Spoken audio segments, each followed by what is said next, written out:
The deep dive में आपका स्वागत है।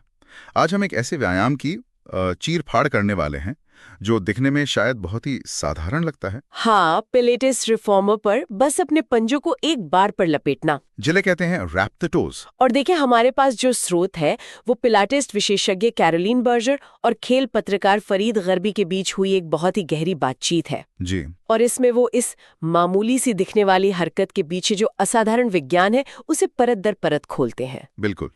और हमारा मिशन भी आज यही है, ये समझना कि कैसे पैर की उंगलियों का ये छोटा सा मोड़ हमारे शरीर के सबसे छोटे हिस्से से लेकर, मतलब मांसपेशी के एक रेशे से, हाँ, वहां से लेकर हमारे चलने के तरीके और रोजमर्रा की जिंदगी तक पर असर डालता है। तो चलिए इस विषय की तह तक चलते हैं। तो शुरू करने के लिए एक सवाल जो शायद बहुतों के मन में होगा, पूछिए। मेयर में क्या हो रहा है? ये कुछ ज्यादा ही बारीकी में जाना नहीं हुआ? हाँ, ये तो ऐसा हुआ जैसे कार चलाना सीखने के लिए आपको इंजन के हर एक पुर्जे को समझना पड़े। क्या ये वाकई जरूरी है? ये जरूरी इसलिए है क्योंकि पिलाटेस का जो पूरा दर्शन है ना, वो इसी बारीकी पर टिका है। मतलब जो हरकत की गुणवत्ता है वो इसी समझ से आती है। अच्छा। अगर ट्रेनर को पता है कि उस सूक्ष्म स्तर पर क्या हो रहा है, तो वो शरीर को थकाने के बजाय उसकी क्षमता को जगा सकता है। ये शरीर पर चिल्लाना नहीं, बल्कि उसके साथ फुसफुसाना है। ठीक है, तो चलिए इस फुसफुसाहट को ही सुनते हैं। इस सार्कोमियर से ही शुरू करते हैं। आपने इसे मांसपेशी के अंदर का ब्रह्मांड कहा। यह है क्या चीज आखिर? इसे ऐसे समझिए कि हमारी हर मांसपेशी हजारों पतले पतले धागों से बनी है, जिन्हें मसल फाइबर कहते हैं। जी। और हर धागे के अंदर लाखों छोटे छोटे डिब्बे हैं, एक के बाद एक लगे हुए। बस यही डिब्बा है सार्कोमियर। तो ये मांसपेशी की सबसे छोटी इकाई हुई जो सिकुड़ सकती है। एकदम सही। और इस डिब्बे के अंदर क्या होता है? इसके अंदर दो तरह के प्रोटीन फिलामेंट्स होते हैं, एक एक्टिन और एक मायोसिन। एक्टिन और मायोसिन, ठीक है। हाँ, तो जब मांसपेशी को सिकुड़ना होता है तो ये दोनों फिलामेंट्स एक दूसरे पर फिसलते हैं। फिसलते हैं मतलब सचमुच एक दूसरे के ऊपर सरकते हैं? बिल्कुल, जैसे दो कंघियों के दांत एक दूसरे के बीच से गुजर रहे हो। वाह। इससे वो डिब्बा यानी सार्कोमियर छोटा हो जाता है, और जब लाखों सार्कोमियर एक साथ छोटे होते हैं तो पूरी मांसपेशी सिकुड़ जाती है। एक मिनट, अगर ये फिलामेंट्स हमेशा फिसलने के लिए तैयार रहते हैं तो हमारी मांसपेशियां हर समय सिकुड़ी क्यों नहीं रहती? इन्हें चालू करने के लिए कोई स्विच तो होगा? बहुत अच्छा सवाल है। बिल्कुल, एक स्विच है। सोचिए, आपका दिमाग मांसपेशी को एक तरह का ईमेल भेजता है। ओके। ये ईमेल, जिसे हम एक्शन पोटेंशियल कहते हैं, मांसपेशी तक पहुंचते ही एक खास अटैचमेंट खोलता है जिसे एसिटिलकोलिन कहते हैं। और ये अटैचमेंट क्या करता है फिर? ये अटैचमेंट एक गो सिग्नल है जो मांसपेशी के अंदर कैल्शियम नाम के छोटे छोटे मैसेंजर्स को काम पर लगा देता है। अच्छा। ये मैसेंजर्स जाकर मायोसिन फिलामेंट्स के सिरों को एक्टिवेट करते हैं और फिर वो सिर चप्पू की तरह एक्टिन फिलामेंट्स को पकड़कर खींचते हैं। चप्पू की तरह मतलब जैसे नाव चलाते हैं? एकदम वैसा ही। हर मायोसिन हेड एक छोटा सा चप्पू है जो एक बार खींचता है, फिर छूटता है, फिर आगे बढ़कर दोबारा खींचता है। और इसमें ऊर्जा तो लगती होगी? हाँ, हर एक खिंचाव में ऊर्जा की एक इकाई यानी एटीपी खर्च होती है। यहाँ मेरे लिए एक आहा मोमेंट है। तो जब मैं रिफॉर्मर पर अपना घुटना सीधा करता हूं तो वो एक बड़ी हरकत असल में मेरी जांघ की मांसपेशियों के अंदर चल रहे अरबों सूक्ष्म नाव चलाने वाली हरकतों का नतीजा है। ये तो अविश्वसनीय है ना? और यहीं पर पिलाटेस का न्यूट्रल प्लेसमेंट का सिद्धांत काम आता है। कैसे? अगर आपका सार्कोमेयर मतलब वो डिब्बा बहुत ज्यादा खिंचा हुआ हो या बहुत ज्यादा सिकुड़ा हुआ हो तो वो चप्पू ठीक से फिलामेंट को पकड़ ही नहीं पाते। तो ताकत कम पैदा होगी। बिल्कुल, ताकत पैदा करने की क्षमता घट जाती है। तो एक अच्छी मुद्रा या पोस्चर का मतलब सिर्फ अच्छा दिखना नहीं है, बल्कि ये पक्का करना है कि हमारे ये अरबों चप्पू चलाने वाले अपनी सबसे अच्छी पोजीशन में हो। आपने बिल्कुल सही पकड़ा।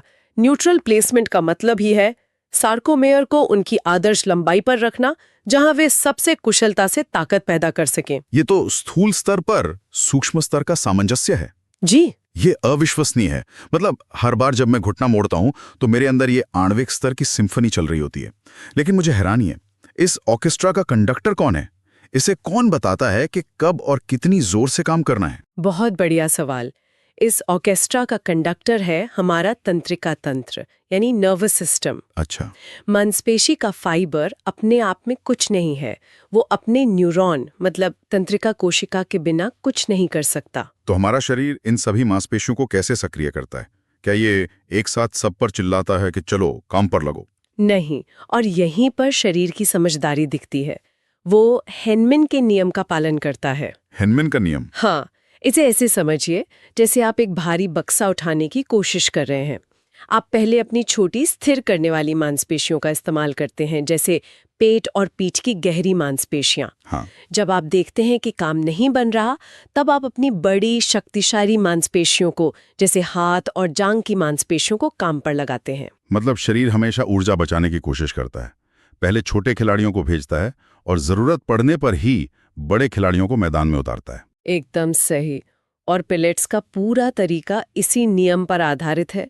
धीरे धीरे जागरूकता के साथ शुरू करो, मतलब छोटी स्थिर करने वाली मोटर यूनिट्स को जगाओ और फिर सटीकता खोए बिना तीव्रता बढ़ाओ, यानी बड़ी शक्तिशाली यूनिट्स को काम पर लगाओ। लेकिन क्या होगा अगर ये कंडक्टर मतलब तंत्रिका तंत्र बहुत ज्यादा उत्साहित हो जाए और बिना रुके सिग्नल भेजता रहे? ये खतरनाक स्थिति हो सकती है। अगर संकेतों की बौछार बहुत तेज हो जाए तो मांसपेशी को आराम करने का मौका ही नहीं मिलता। तो वो पूरी तरह सिकुड़कर कठोर हो जाती है, जिसे टेटनाइजेशन कहते हैं। मतलब मांसपेशी जाम हो जाती है, जैसे कोई जिप अटक गई हो। हाँ बिल्कुल, लचीलापन खत्म, हरकत बंद। और मुझे लगता है यहीं पर सांस की भूमिका आती है, उस अटकी हुई जिप को खोलने के लिए। बिल्कुल, सचेत श्वास इस ऐंठन के लिए एक प्राकृतिक ब्रेक का काम करती है। ज्यादातर लोग तो सांस को बस ऑक्सीजन और कार्बन डाइऑक्साइड का लेन देन ही समझते हैं। लेकिन आपके स्रोत के मुताबिक इसका हमारे नर्वस सिस्टम और उन अरबों चप्पू चलाने वालों से गहरा रिश्ता है। ये कैसे काम करता है? इसके दो स्तर हैं। पहला है न्यूरोलॉजिकल। जब आप एक लंबी नियंत्रित सांस छोड़ते हैं तो ये वेगस नर्व नाम की एक प्रमुख तंत्रिका को सक्रिय करता है। Vagus nerve? जी, ये हमारे शरीर के रेस्ट एंड डाइजेस्ट यानी आराम वाले सिस्टम को चालू कर देती है। इससे दिल की धड़कन धीमी होती है, दिमाग शांत होता है और मांसपेशियों को भेजे जाने वाले सिग्नल भी स्थिर हो जाते हैं। ये उस उत्साहित कंडक्टर को शांत करने जैसा है। बिल्कुल। और दूसरा स्तर जो कि यांत्रिक है। यांत्रिक स्तर पर जब हम सांस लेते हैं तो हमारा डायफ्राम, जो फेफड़ों के नीचे एक बड़ी मांसपेशी है, वो नीचे जाता है। ठीक है। ये पेट की सबसे गहरी मांसपेशी ट्रांसवर्स एब्डोमिनस को एक रबर बैंड की तरह थोड़ा खींचता है। माफ कीजिए, मैं यहाँ थोड़ा उलझ गया हूँ। आप कह रही हैं कि सांस छोड़ने से पेट की मांसपेशियां बेहतर काम करती हैं। मुझे तो लगा था कि सांस लेना ताकत देता है। ये एक आम गलतफहमी है। सोचिए, एक रबर बैंड को फेंकने से पहले आप उसे खींचते हैं ना? हाँ, खींचते हैं। सांस लेने पर डायफ्राम के नीचे जाना पेट की मांसपेशियों के लिए वही प्री स्ट्रेच है। जब आप सांस छोड़ते हैं तो ये पहले से खींची हुई मांसपेशी ज्यादा ताकत और कुशलता से सिकुड़ती है, ठीक उस रबर बैंड की तरह। वाह! तो अगर कोई व्यायाम करते समय अपनी सांस रोक ले तो? सांस रोकने का मतलब है डायफ्राम को जाम कर देना। उससे क्या होगा? उससे पेट के अंदर का दबाव बिगड़ जाता है, रीढ़ की हड्डी को सहारा नहीं मिलता और शरीर संतुलन बनाने के लिए दूसरी मांसपेशियों का गलत इस्तेमाल करने लगता है। तो जागरूक श्वास सिर्फ हवा अंदर बाहर करना नहीं है, ये एक निरंतर न्यूरोमस्कुलर एडजस्टमेंट है। बिल्कुल। ठीक है, ये सब दिमाग, मांसपेशियों और सांस की बातें हो गई, लेकिन इस व्यायाम का नाम तो फुटवर्क है। चलिए अब जमीन पर आते हैं। इन सब में पैरों का क्या लेना देना है? अरे, पैरों का ही तो सब लेना देना है। अच्छा। रैप द टोज व्यायाम में हम जानबूझकर पैर की उन छोटी छोटी मांसपेशियों को सक्रिय करते हैं जिन पर हम कभी ध्यान ही नहीं देते। हाँ, ये बात तो है। इन मांसपेशियों को हमारे स्रोत में शरीर के सीधेपन का संरक्षक कहा गया है। शरीर के सीधेपन का संरक्षक, ये तो बहुत बड़ी उपाधि है छोटी छोटी मांसपेशियों के लिए। पर ये सच है, ये मांसपेशियां हमारे पैर के आर्च यानी मेहराब को बनाती हैं। अच्छा। और इनका काम सिर्फ पैर को सुंदर आकार देना नहीं है। जब हम खड़े होते हैं या चलते हैं तो ये लगातार जमीन के हिसाब से एडजस्ट होती हैं ताकि हमारे शरीर का वजन सही से बढ़ सके। तो जब हम रिफॉर्मर के बार पर अपनी उंगलियों को लपेटते हैं तो असल में हम क्या कर रहे होते हैं? हम इन संरक्षकों को जगा रहे होते हैं। ये हरकत मस्तिष्क को लगातार जानकारी भेजती है कि हमारा पैर कहाँ है, कितना दबाव महसूस कर रहा है और किस कोण पर है। इस जानकारी को प्रोप्रियोसेप्शन कहते हैं। मतलब हमारे पैर लगातार हमारे दिमाग से बात कर रहे हैं, एक तरह का लाइव फीड भेज रहे हैं। बिल्कुल। और दिमाग इस लाइव फीड के आधार पर कूल्हे, पेट और पीठ की मांसपेशियों को भेजे जाने वाले कमांड को रियल टाइम में एडजस्ट करता है। संक्षेप में कहें तो पैर धड़ से बात करता है। जी, और पिलाटीज का मकसद इसी बातचीत को साफ और स्पष्ट बनाना है। ये सब एक अविश्वसनीय रूप से जटिल और समन्वित प्रक्रिया है। ये सब करने में तो बहुत ऊर्जा लगती होगी। आणविक स्तर पर ये सारी ऊर्जा मतलब एटीपी आती कहाँ से है? ये एक बहुत महत्वपूर्ण सवाल है। ऊर्जा मुख्य रूप से ऑक्सीडेटिव मार्ग से आती है, मतलब हमारा शरीर ऑक्सीजन का इस्तेमाल करके एटीपी बनाता है। अच्छा। और पिलेट्स की धीमी, नियंत्रित गति और गहरी सांस ये सुनिश्चित करती हैं कि मांसपेशियों को लगातार ऑक्सीजन की सप्लाई मिलती रहे। ये एक मैराथन धावक की रणनीति है, स्प्रिंटर की नहीं। मतलब हम शरीर को एक ऐसी कुशल क्रूजिंग स्पीड पर रखते हैं जहां ऊर्जा बनती रहती है और लैक्टिक एसिड जैसा कचरा जमा नहीं होता। एकदम सही। पिलेट्स शरीर को संतुलन के क्षेत्र में रखना सिखाता है, और यहीं पर पिलेट्स के 6 बुनियादी सिद्धांत ऊर्जा बचाने वाले उपकरण बन जाते हैं। अच्छा, तो वो सिर्फ नियम नहीं है बल्कि एनर्जी सेविंग हैक्स हैं। बिल्कुल। चलिए तेजी से देखते हैं। पहला, सांस। हमने अभी बात की, ये ऑक्सीजन लाती है और तंत्र को शांत रखती है। ठीक है। दूसरा, पेल्विस प्लेसमेंट, यानी कूल्हे की सही स्थिति। इससे सार्कोमेयर अपनी आदर्श लंबाई पर रहते हैं, जहां वो चप्पू सबसे अच्छा काम करते हैं। बहुत बढ़िया। तीसरा, रिब केज यानी पसलियों का पिंजरा। अगर ये सही स्थिति में है तो डायाफ्राम आजादी से काम करेगा, जिससे सांस बेहतर होगी और ऊर्जा ज्यादा बनेगी। अरे वाह, ये सब तो जुड़ा हुआ है। चौथा और पांचवां, कंधे और गर्दन की स्थिति। अगर ये सही है तो हम गर्दन और कंधों की मांसपेशियों पर फालतू ऊर्जा खर्च नहीं करते। और छठा, पैरों का संरेखण, जिससे बलों का समान वितरण होता है और किसी एक मांसपेशी पर ज्यादा बोझ नहीं पड़ता। तो ये पूरी सिम्फनी मिलकर एटीपी बचाती है, जिससे हरकत टिकाऊ और सटीक बनती है। जी ठीक है, ये सब लैब में और क्लासरूम में बहुत अच्छा लगता है, लेकिन मेरा व्यावहारिक सवाल ये है कि जब मैं क्लास से बाहर निकलता हूं तो क्या होता है?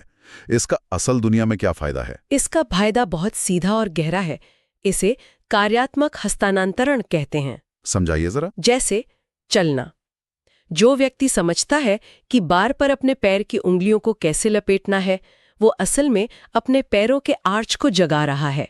इससे उसकी चाल ज्यादा स्थिर हो जाती है, क्योंकि अब उसके पैर जमीन से बेहतर बात कर रहे हैं। बिल्कुल।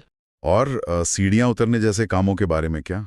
बहुत से लोगों को घुटनों में दिक्कत होती है। रिफॉर्मर पर घुटने का जो नियंत्रण आप सीखते हैं, खासकर धीरे धीरे वापस आने के चरण में, वो सीधे तौर पर सीढ़ियां उतरते समय घुटने के बेहतर प्रबंधन में बदल जाता है। मतलब शरीर उस पैटर्न को याद कर लेता है। हाँ, शरीर उस कुशल मोटर पैटर्न को याद कर लेता है और फिर उसे रोजमर्रा की जिंदगी में अपने आप इस्तेमाल करता है। स्रोत में पुनर्वास यानी रिहैबिलिटेशन में भी इसकी भूमिका का जिक्र है। हाँ, ये एक पोस्चरल रीप्रोग्रामिंग लैब है।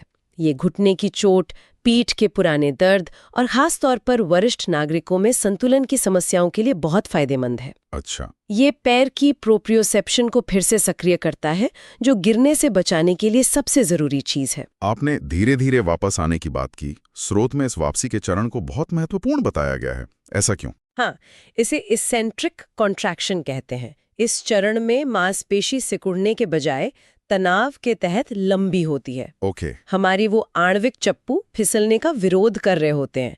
रिसर्च बताती है कि ये चरण ताकत बनाने और जोड़ों की रक्षा के लिए 3 गुना ज्यादा प्रभावी है। 3 गुना? जी। स्प्रिंग के प्रतिरोध के खिलाफ धीरे धीरे लौटना ही पिलेट्स का असली जादू है। ये तो जिम की सोच से बिल्कुल उल्टा है, जहां लोग वजन उठाने पर ध्यान देते हैं, उसे धीरे धीरे नीचे रखने पर नहीं। और इसी से मेरा अगला सवाल जुड़ा है। ज्यादातर लोग शक्ति को सटीकता से ज्यादा महत्व देते हैं, गो बिग और गो होम। पिलेट्स का इस बारे में क्या कहना है? स्रोत इसे बहुत साफ शब्दों में कहता है, पिलेट्स में शक्ति सटीकता से आती है। लेकिन जाहिर तौर पर ज्यादा जोर लगाना ही तो ज्यादा शक्ति है ना? नहीं, एक सटीक मांसपेशी वो है जो सही समय पर, सही दिशा में और सही मात्रा में काम करती है। अच्छा। जैसा हमने बात की, साखोमिया बायोफिजिक्स के नियमों का पालन करता है। अगर आप जोड़ों को लॉक करके धक्का देते हैं तो आप ऊर्जा बर्बाद कर रहे हैं। अगर आप शरीर को ढीला छोड़ देते हैं तो आप बल को बिखेर देते हैं। तो सटीक और नियंत्रित करें एक ऐसी शक्ति पैदा करता है जो टिकाऊ होती है और शरीर को चोट नहीं पहुंचाती। तो लक्ष्य ज्यादा जोर से धक्का देना नहीं है। नहीं, लक्ष्य सही महसूस करना है। जैसा कि स्रोत में एक बहुत सुंदर वाक्य है, सटीकता हिंसा के बिना शक्ति है। Precision is power without violence, एक बहुत शक्तिशाली विचार है। तो आज हमने देखा कि कैसे पैर की उंगलियों को मोड़ने जैसा एक साधारण व्यायाम हमें मांसपेशी की कोशिका से लेकर तंत्र के संवाद, सांस की शक्ति और हमारे मस्तिष्क की सीखने की क्षमता तक की एक अद्वितीय यात्रा पर ले जा सकता है। ये सिर्फ एक व्यायाम नहीं है, बल्कि ये शरीर की बुद्धिमत्ता को समझने का एक तरीका है। ये हमें सिखाता है कि हम जो करते हैं उसकी गुणवत्ता इस बात से कहीं ज्यादा महत्वपूर्ण है कि हम उसे कितनी बार या कितनी जोर से करते हैं। ये एक शानदार विश्लेषण था। ये वाकई दिखाता है कि सतह के नीचे कितनी गहराई छिपी हो सकती है। और इस चर्चा को समाप्त करने से पहले श्रोताओं के लिए एक विचार छोड़ते हैं। जरूर। यदि पैर की उंगलियों को लपेटने जैसा एक साधारण व्यायाम हमारे शरीर और मस्तिष्क के बीच इतने गहरे संबंधों को उजागर कर सकता है, तो हमारे दैनिक जीवन के और कौन से अनजाने कार्य हैं, जैसे कंप्यूटर पर टाइप करना या कार चलाना, जिनमें ऐसी ही छिपी हुई जटिलता और क्षमता है जिसे हम खोज सकते हैं। इस पर विचार करना एक दिलचस्प सवाल है।